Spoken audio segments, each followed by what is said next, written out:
The farm's name is Tiroto. We're 14 kilometres northeast of Masterton. We're predominantly a hill country farm, breeding our stock and our own replacements. We have 780 hectares effective. On our flats that were in older pastures weren't generating enough quality feed to finish our livestock on. So 8 years ago we looked at the possibilities of high sugar grass. Every year we've been turning over 10 hectares and putting it into Aberdart and getting quite phenomenal figures. In the spring, early summer, we've been achieving live weight gains of 350 grams per day.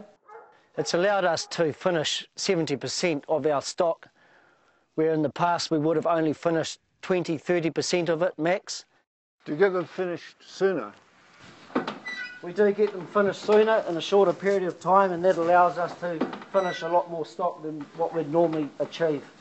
On our bulls, they're all gone before Christmas, and they've been getting target weights of 2.5 to 3 kilos live weight gain per day.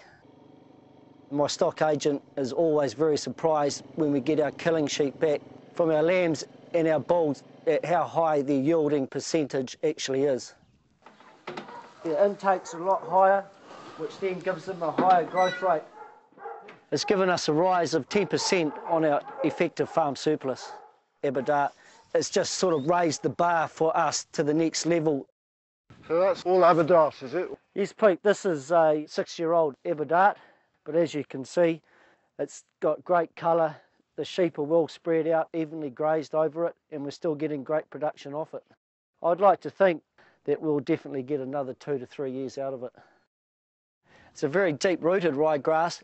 In the summertime it hangs on a lot longer, and it just seems to persist a lot better in the drier conditions. What about the clover content? The clover content in there is very high. It releases natural nitrogen. In the springtime we give it a capital fert, and then from then on we just leave it. We have had quite a few inquiries about the ABBA that we have been using from other farmers. All the advice I can give to them is just to try it, and I think they'll be quite blown away with the results. That's one thing that we've found by using Aberdart high sugar grass, is that the animals are always very content on it. They've got full tummies. I don't think they could be happier. I think in the future Ab and I will never be too far apart.